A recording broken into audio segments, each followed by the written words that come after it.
आलो आहोत.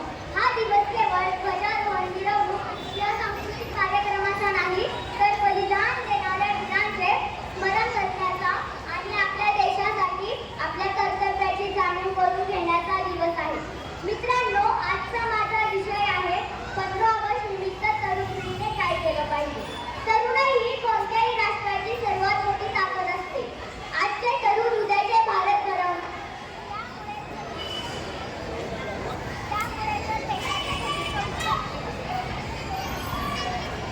त्यामुळे जर देशाचे भविष्य उज्ज्वल करायचे असेल तर तरुणांनी केवळ मोठी स्वप्ने पाहून चालणार नाही, तर ती पूर्ण करण्यासाठी प्रामाणिक प्रयत्नही केले पाहिजे. सर्वप्रथम प्रत्येक तरुणाने आपल्या देशाचा इतिहास जाणून घेतला पाहिजे.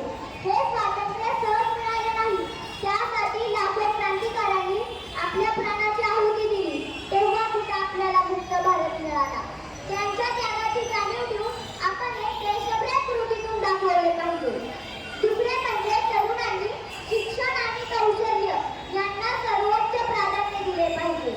शिक्षित आणि कुशल युवकच देशाला प्रगतीच्या शिखरावर नेऊ शकतात.